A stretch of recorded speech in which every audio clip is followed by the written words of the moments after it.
Cognitive skills, cognitive ability, मस्तिष्क से जुड़े वो क्वालिटीज़ जो मस्तिष्क में जिस तरीके से चीज़ें हमारी इंफॉर्मेशन प्रोसेस होती है और प्रोसेस बन के जिस तरीके से हमारे एक्शंस को वो इन्फ्लुएंस करती है, जिस तरीके से प्रभावित करती है। एक तरीके से देखा जाए तो मस्तिष्क से, अपने माइंड से जो भी हम सोच रहे होते हैं वही हम अपने एक्शन के द्वारा कर रहे होते हैं, वही हमारे साथ घटित हो रहा होता है। कभी हमारे बातों से, कभी हमारे फिजिकल बॉडी से, कभी हमारे सेंसेस से, कभी हमारी सोच से, कभी हमारे दृष्टिकोण से, हमारे व्यू पॉइंट से। किस तरीके से मस्तिष्क से जुड़े इन एबिलिटी से हमारे वर्क प्लेस में, हमारे ऑफिस लाइफ में, हमारे बिजनेस वर्ल्ड में, यहाँ तक कि हमारे घरेलू कामकाज में, हमारे फैमिली लाइफ में, हमारा जो घर का एटमॉस्फेयर है वो शांत है, वो अशांत है, कितना ज़्यादा डिस्टर्ब्ड है या कितना ज़्यादा पॉजिटिव है, हमारे आपस में जुड़े पारिवारिक रिश्ते, हमारे फ्रेंड सर्कल, सोसाइटी में जिस तरीके से स्वयं को हम कंडक्ट करते हैं। एक मनुष्य के रूप में आपकी एक अपनी इंडिविजुअल पर्सनालिटी है जो कि बिल्कुल यूनिक है। ये यूनिकनेस आपके कॉग्निटिव स्किल्स जो होते हैं उसके द्वारा चैनलाइज होते हैं, उसके तरह कंट्रोल्ड होते हैं। तो इन कॉग्निटिव स्किल्स को किस तरीके से हम डेवलप कर सकते हैं, किस तरीके से हमारी ये कॉग्निटिव स्किल्स धीरे धीरे सोसाइटल प्रेशर के अंडर आके डिटोरिएट हो रही है, यानी कि इनका डिटोरिएशन ग्रोथ के जगह में ये और ज़्यादा कम पड़ती जा रही है। हमारी कॉग्निटिव स्किल्स धीरे धीरे ख़त्म हो जाती है हमारे अपने ही गलतियों की वजह से।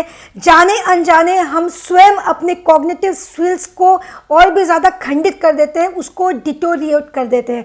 और एक बार कॉग्निटिव स्किल्स अगर डिटोरिएशन के लेवल में चली गई ना, यानी कि प्रोग्रेस होने के जगह में वो बैकवर्ड जा रही है, वो पीछे जा रही है, तो हमारी परफॉर्मेंस लेवल, चाहे वो हमारे ऑफिस में हो, वर्क प्लेस में हो, सोसाइटी में हो या घर में हो, रिश्ते को जोड़ने में हो, रिश्तों को बनाने में हो, या फिर हमें कोई पावर पॉइंट प्रेजेंटेशन करना है, कोई क्लाइंट को कन्विंस करना है, कोई डील हम चाहते हैं कोई करे, यहाँ तक कि हमारे स्पिरिचुअल जो अध्यात्म की दुनिया होती है वहाँ भी अगर हम लॉ ऑफ अट्रैक्शन और मैनिफेस्टेशन टेक्निक्स को जब प्रैक्टिस करते हैं, कॉग्निटिव स्किल्स के डिटोरिएशन के साथ, ये सारी चीज़ों हमारे परफॉर्मेंस में, हर तरह की परफॉर्मेंस को इम्पैक्ट करता है।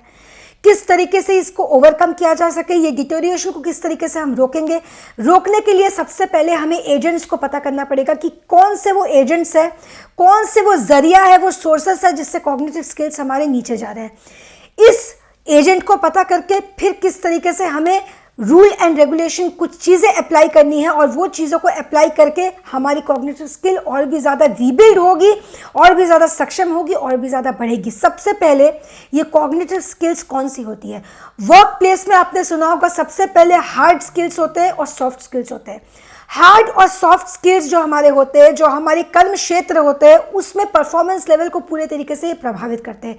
कॉग्निटिव स्किल्स होती है आपका सोचने समझने की एबिलिटी, मस्तिष्क का, ब्रेन का सोचने समझने की एबिलिटी, उसका फंक्शनैलिटी, जिस तरीके से वो फंक्शन कर रही है, उसका रीजनिंग करना, यानी कि कोई भी चीज़ अगर होता है तो उसको आप रीजनिंग कैसे करेंगे। मान लीजिए कोई समस्या आपके सामने खड़ी है तो आप उसका लॉजिक कैसे देंगे, आप उसको रीजनिंग कैसे करेंगे। कोई भी चीज़ आपने किया तो उसका कारण क्या होगा, कारण देना, रीजनिंग करना। ये रीजनिंग करने की एबिलिटी के साथ साथ प्रॉब्लम सॉल्विंग स्किल्स, किसी भी वर्क फील्ड में, अगर कोई ऑफिस सिचुएशन हो, आपके वर्क प्लेस में हो, या फिर कोई खेल का क्षेत्र हो, या फिर आपके अपने घरेलू समस्या हो, कोई भी चीज़ में प्रॉब्लम सॉल्विंग एबिलिटी, प्रॉब्लम को सॉल्व करने की, कि कोई भी आपत्ति पड़ी तो उस समस्या का समाधान जो मस्तिष्क सुझाता है, ये मस्तिष्क का समाधान सुझाना, ये one of the cognitive skills है, जो कि स्पेशली आपके वर्क प्लेस में इसकी बहुत ज़्यादा वैल्यू की जाती है। कोई भी रिक्रूटमेंट, एचआर मैनेजर, कोई भी ये देखता है कि सामने वाला जिसे हम अपॉइंट कर रहे हैं उसमें प्रॉब्लम सॉल्विंग एबिलिटी कितनी ज़्यादा है, क्योंकि जीवन के हर पड़ाव में, हर पॉइंट में, हर फील्ड में, हर क्षेत्र में, चाहे वो घर की दुनिया हो या घर के बाहर की दुनिया हो, प्रॉब्लम सॉल्विंग स्किल, हर इंसान चाहता है कि ये मेरी प्रॉब्लम को सॉल्व करे। अगर ये मेरे प्रॉब्लम को सॉल्व कर सकता है, ये मेरे किसी काम का है। अगर प्रॉब्लम मेरी वो सॉल्व नहीं कर सकता है, फिर इसकी सारी बातों का कोई मतलब नहीं है। इंसान को बातों से मतलब नहीं है, इंसान को एक्शन से मतलब है, रिजल्ट से मतलब है। तो रिजल्ट देने की जो एबिलिटी है ये है कॉग्निटिव स्किल। रीजन करने की एबिलिटी है कॉग्निटिव स्किल। सोचने समझने की शक्ति, किसी भी चीज़ को पढ़ने की और लर्न करने की। आप किसी चीज़ को रीड कर रहे हैं, उसको किस तरीके से आप रीड कर रहे हैं, ऑब्जर्व किस तरीके से एनालाइज कर पा रहे हैं कि इसका, मान लीजिए एक चीज़ आप होते हुए देख रहे हैं, किस तरीके से आपका माइंड इसको रीड कर रहा है, किस तरीके से आप चीज़ों को लर्न कर रहे हैं। ये सारी होती है कॉग्निटिव स्किल्स, जो सॉफ्ट और हार्ड स्किल्स के अंदर जो आती है वो ये स्किल्स होती है।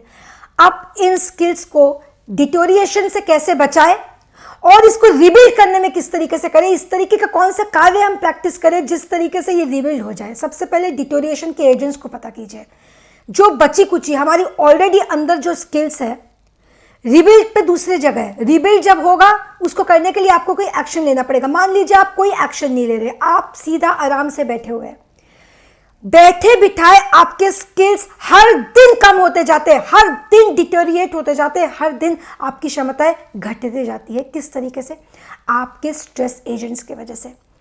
स्ट्रेस एजेंट्स हमारे आसपास, हमारे इर्द गिर्द, हमारे ऑरा को पूरी तरीके से डिसइंटीग्रेट कर देने के लिए, उसको कंटामिनेट करने के लिए हमारे आसपास इंसान के रूप में, कभी किसी चीज़ के रूप में, कभी किसी एंटिटी, किसी पावर, किसी शक्ति के रूप में, किसी बुरी शक्ति के रूप में ऑल द टाइम प्रेजेंट रखती है, हमें घेरे रखती है, जिसे हम नकारात्मक ऊर्जा कहते हैं। जो बुरी शक्ति होती है, जो ईवल पावर होता है, जो ईवल एनर्जी होती है। मान लीजिए एक इंसान बहुत जेलस है आपसे, बहुत ज़्यादा जो है आपके प्रति अपने मन में जेलसी रखता है, जलन रखता है।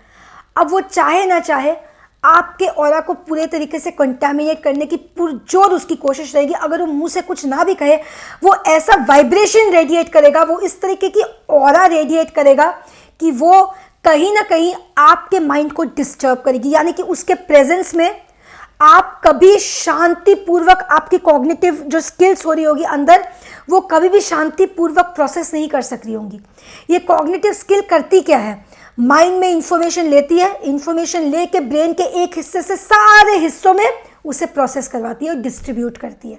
ये है कॉग्निटिव फंक्शनैलिटी। ये किस तरीके से खंडित और डिटोरिएट हो रहा है? आप अपने आसपास ऐसे लोगों से घिरे हुए हैं जो आपको ऑल द टाइम किसी न किसी माध्यम से गलत टॉपिक्स में उलझा के रखते हैं। ऐसे टॉपिक्स में आपके दिमाग को व्यस्त रखेंगे। आप कुछ भी प्रोडक्टिव सोचने चाहेंगे, वो आपको कोई ऐसा गॉसिप लेके आपके साथ बैठ जाएंगे, न्यूज़ चैनल के किसी ऐसे टॉपिक को वो छेड़ देंगे कि आज न्यूज़ में वो हुआ। इस तरह की कोई कंटेंट से वो आपको भर देंगे जिस तरीके से आप बिल्कुल ही, आपका जो माइंड है वो पूरे तरीके से डिस्ट्रैक्ट हो जाएगा, पूरे तरीके से शांत से अशांत हो जाएगा। आपके अंदर की जो नेचुरल इंग्रेडिएंट्स आपके स्वयं के अंदर है, आपके स्वयं के स्किल्स को जो और भी ज़्यादा प्रोडक्टिव की ओर ले जाती है, वो आपको और भी ज़्यादा डिटोरिएशन की तरफ ले जाएगी, वेस्ट करेगी। आपके कॉग्निटिव स्किल्स को, आपके सोचने समझने की एबिलिटी को वेस्ट करने के माध्यम से धीरे धीरे ये आपके स्किल्स को खंडित करते जाएगी, वो टूटते जाएगी आपकी स्किल्स, क्योंकि आपकी स्किल्स गलत जगह चैनलाइज हो रही है। गलत चीज़ में आप इन्वेस्ट करेंगे, एक चीज़ को आप इन्वेस्टमेंट गलत जगह में करेंगे तो उसका कॉन्सिक्वेंस होगा। और माइंड बहुत ज़्यादा कनिंग होता है, चालाक होता है हमारा दिमाग, वो मौका ढूंढते रहता है यहाँ वहाँ भटकने की। एक बार उसे मौका मिल गया तो वो अपने ही स्किल्स को पूरे तरीके से इस तरह से बांट देता है कि लो जहाँ जाना है चले जाओ, और वो स्किल्स आपसे दूर हो जाती है, वो स्किल्स आपकी धीरे धीरे रिड्यूस होती है। स्ट्रेस कंटेंट आपके अंदर भरता जाता है, और स्ट्रेस का जब कंटेंट भरेगा तो आपके हार्मोन्स इस तरीके से काम करते हैं, आपके ब्रेन में इस तरीके से केमिकल रिएक्शंस को वो प्रोड्यूस करेंगे कि आपकी कॉग्निटिव स्किल डिटोरिएट होगी। आप चाहे या नहीं चाहे, आप एक तरीके से अपना पावर पॉइंट प्रेजेंटेशन करते हैं, आप एक गलत संगत में अपना एक सप्ताह बिताइए, नेक्स्ट वीक का आपका प्रेजेंटेशन, वो परफॉर्मेंस लेवल डिटोरिएट करेगा। जैसे आपका उस सप्ताह में था, इस सप्ताह में वैसा नहीं होगा, और ग्रेजुअली ये डिटोरिएशन और भी ज़्यादा बढ़ेगी, और ये होता जाता है। स्कूल लेवल से लेके हमारी कॉलेज लाइफ से लेके हमारी यूनिवर्सिटी की जो लाइफ होती है, फिर हमारी जो जॉब की लाइफ होती है, मिडिल एज की लाइफ होती है, मिडिल एज से लेके ओल्ड एज की जो लाइफ होती है, धीरे धीरे कॉग्निटिव स्किल्स डिटोरिएट करती है। डिटोरिएट इसीलिए करती है क्योंकि एक तो एज प्रोसेस के हिस्से में वो एक नॉर्मल है, और नॉर्मल होने के बाद हम उसे और भी ज़्यादा नॉर्मल बना देते हैं गलत संगति को अपने जीवन में आने देके, स्ट्रेस को अपने जीवन में आने देके। स्ट्रेस लेवल्स को रिड्यूस करना बहुत ज़्यादा ज़रूरी है। स्ट्रेस लेवल के एजेंट्स को पहचानिए। कभी कभी जो इंसान हमसे बहुत प्यार करता है, एक बहुत प्यारा रिश्ता होता है, वो हमें कभी नुकसान नहीं पहुँचाएगा, वो जान के तो हमें नुकसान नहीं पहुँचाएगा, परंतु वो इंसान, उसके अंदर वो इतनी डिस्टर्बिंग एनर्जीज होती है, उसके एक्शंस, उसके बातचीत में इतना ज़्यादा चंचल एनर्जी होती है, वो इतना ज़्यादा जो होता है विचलित कर देने वाली वो एनर्जी होती है, और वो हमारे दिमाग को अलग अलग टॉपिक्स में उलझा के रखता है। उसके पास और साथ होने से हम सुकून में नहीं रहते। कोई ऐसा इंसान, चाहे वो आपका परिवार का सदस्य हो, चाहे वो कोई ऑफिस का कलीग हो, चाहे वो कोई बॉस हो, चाहे वो कोई दोस्त हो, कोई भी इंसान जो आप अनुभव कर रहे हैं कि आप इसके कंपनी में सुकून या पीस, जो शांति होता है, वो शांति अनुभव नहीं कर रहे हैं, वो आपको ऐसे टॉपिक में उलझाए रख रहा है जिसके तरफ आपका इंटरेस्ट और भी ज़्यादा बढ़ रहा है। वो टॉपिक्स इंटरेस्टिंग तो है, परंतु आपके कॉग्निटिव स्किल्स के लिए वो टॉपिक सही नहीं है। तो ध्यान में रखिएगा, थोड़े टाइम का प्लेजर आपको उसके साथ बातचीत करके मिल जाएगा, लेकिन वो 2 से 3 घंटे जो आप उसके साथ बिताएंगे, आपके 24 घंटे का प्रेशियस कॉग्निटिव स्किल को वो डिटोरिएट करके जाएगा। आपने एक टॉपिक में बात की, 1% रिड्यूस हो गया आपका कॉग्निटिव स्किल, फिर दोबारा उसी के संगत में पड़े 5% और रिड्यूस हो गया। स्ट्रेस, इवल एनर्जी, नकारात्मक ऊर्जा, ये वो एनर्जी है जो यूनिवर्स का, द यूनिवर्सल लॉ का, ब्रह्मांड का जो कानून है, जिस नियम कानून से ही पूरी सृष्टि चल रही है, उसका एक अनअवॉइडेबल हिस्सा है। इसका कार्य ही ये है, ये शैतानी ताकत का कार्य है कि इंसान को पूरे तरीके से भ्रमित रखे, विचलित रखे, इल्यूजन में कैद रखे। तो ये जरिया ढूंढती है, कभी किसी इंसान को एजेंट बनाएगी, कभी किसी परिस्थिति को एजेंट बनाएगी, कभी किसी चीज़ को एजेंट बनाएगी, कभी किसी पावर को एजेंट बनाएगी, कभी किसी मेमोरी को एजेंट बना देगी। पर ये एजेंट बनाएगी मोस्ट ऑफ द टाइम से खुद को एजेंट बना देगी। आप खुद ऐसा कार्य करेंगे कि आपको ज़्यादा से ज़्यादा आप डिप्रेस्ड फील करेंगे, आप ऊर्जामयी फील नहीं करेंगे, आप एनर्जेटिक फील नहीं करेंगे, और इससे आपकी कॉग्निटिव स्किल्स, आपके सोचने समझने की एबिलिटी धीरे धीरे धीरे धीरे घटित होते जाएगी। ओवरकम कैसे करें? एजेंट्स को आपने एड्रेस कर लिया, जहाँ भी आपको महसूस हो रहा है नहीं इसके साथ सब कुछ ठीक है, लेकिन अशांत होती है, मेरे साथ जो है ना अशांत महसूस करता हूँ मैं इस इंसान के या इस चीज़ के कंपनी में। मान लीजिए एक बुरी आदत है आपको, एक पर्टिकुलर खाना है, बार बार आप उसके तरफ बीच रात को आप उठते हो और वही फ्रिज से निकाल के आप खाते हैं, आपको लग रहा है नहीं ये कुछ सही नहीं हो रहा है, ये मेरे पेट को डिस्टर्ब करती है, या ये जो चीज़ है मेरे सेहत के लिए बहुत ज़्यादा अच्छी नहीं है, तो ये वो एजेंट है उस टाइम में। मैंने सिंपल एग्जाम्पल एक चीज़ का इसलिए दिया क्योंकि इंसान को तो बहुत ईजी है बोलना कि इंसान पे ब्लेम लगा देना। बात किसी इंसान या किसी चीज़ के होने का नहीं है, बात आपके अंदर की एनालिसिस पावर की है कि आप एजेंट्स को पहचान सक रहे हैं या नहीं। शैतानी ऊर्जा को पहचानिए, शैतानी ताकत को पहचानिए, उन ऊर्जाओं को रिकॉग्नाइज कीजिए जो आपके डेवलपमेंट को प्रोग्रेस करने के जगह में उसे बैकवर्ड ले जाती है, पिछाड़ देती है, पीछे की ओर चले जाते हैं आप आगे बढ़ने के जगह में। ऐसी कंपनी से, ऐसी चीज़ों से खुद को दूर रखें क्योंकि ये स्ट्रेसर्स होते हैं, स्ट्रेस एजेंट्स होते हैं। आप इसको ओवरकम किस तरीके से करना है? 2 चीज़ों को अपने जीवन का बिल्कुल एक हिस्सा बना लीजिए, बिल्कुल एक हिस्सा बना लीजिए। सबसे पहले कोई भी ऐसा इंसान जो आपको लगे थोड़ा भी आपको गलत कंटेंट से आपको अंदर भर रहा है, उससे डिस्टेंस बना लेना है। सोशल मीडिया में अगर आप कुछ भी चीज़ ऐसा देख रहे हैं जो आपको लग रहा है नहीं ये मुझे डिस्टर्ब कर रहा है, मतलब कुछ कुछ चीज़ें होती है देखने में मज़ा आता है, कोई ऐसी न्यूज़ हो गई बहुत बुरी न्यूज़ है, देखने में मज़ा मतलब एक इंटरेस्ट होता है। हो सकता है आपको बुरा लग रहा है नहीं ऐसा हो रहा है, लेकिन आपको इंटरेस्ट आ रहा है देखने में, कोई बहुत सनसनी खबर है। एक चीज़ याद रखिएगा, कुछ देर की सनसनी आप भले ही एंजॉय कर ले, वो आपके परफॉर्मेंस लेवल में आपका कुछ आपसे छीन के जाएगा, प्रोडक्टिव आपको कुछ भी नहीं देगा।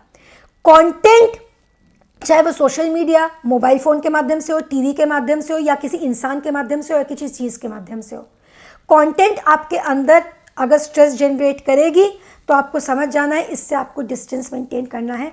दूसरा, सबसे पहले तो एक डेली का आप रूटीन और टाइम बनाइए, 10 मिनट मिनिमम। गाइडेड मेडिटेशन होती है, ऑडियो और वीडियो। ऑडियो और वीडियो में, स्पेशली ऑडियो में फोकस कीजिए। ऑडियो वीडियो देखें तो अच्छा है, लेकिन अगर नहीं भी तो विजुअल के फॉर्म में आप ऑडियो सुन रहे होते हैं, ठीक है, गाइडेड मेडिटेशन की, और गाइडेड मेडिटेशन की ऑडियो सुनते वक्त आप विजुअली देख भी रहे होते हैं, या तो सिंपली आप आंखें बंद करके अगर आप ऑडियो भी सुन रहे हैं तो ये बहुत ज़्यादा हेल्पफुल होगा। 10 मिनट मिनिमम, 20 मिनट 40 मिनट होना चाहिए, परंतु मैं इसलिए 10 मिनट बोल रही हूँ कि लोग एटलीस्ट बोलते हैं ना ज़्यादा टाइम वो निकाल नहीं पाते, इस चक्कर में वो छोड़ ही देते हैं। तो इससे अच्छा आप 10 मिनट भी करें तो आपको इम्पैक्ट करेगा। 10 मिनट भी स्वयं के लिए निकालिए, और गाइडेड मेडिटेशन की जितना हो सके पूरे कंसंट्रेशन के साथ दिन में कम से कम 10 मिनट इसे दीजिए। तो वो आपके अंदर में जितनी भी नेगेटिव कंटेंट आपने लिया है, जितना भी नकारात्मक कंटेंट आपने लिया हुआ है, उसको फ्लश करने में हेल्प करेगी। ये 2 चीज़ों को आप इमीडिएटली इसको स्टार्ट कर दीजिए और आप स्वयं से देखेंगे कि हमें कभी कभी पता नहीं चलता है कि हमारे अंदर की क्वालिटीज़ कितनी ज़्यादा स्ट्रांग है और कितनी ज़्यादा वो धीरे धीरे उसी स्पीड से घटती जा रही है। आप स्वयं अपने आप में इम्प्रूवमेंट देखेंगे। इम्प्रूवमेंट इसलिए देखेंगे कि आपकी जो ऑलरेडी एबिलिटीज़ है वो खंडित होना बंद हो जाएगी। मतलब आपके पास खजाना है, वो कोई लूट के लेके जा रहा है, वो लूटना बंद हो जाएगा उस खजाने का, वो इंटैक्ट रहेगा। और अपनी पूरी ऊर्जा के साथ जब आप अपने कॉग्निटिव स्किल्स को अप्लाई करेंगे, अपने हर कार्य में आप बेटरमेंट देखेंगे, अपने हर कार्य में आप रूपांतरण देखेंगे और चेंज देखेंगे। Bread 41 days of life changing course, life changing experience. जब मोहताज नहीं तो गुलामी कैसी, ब्रेड।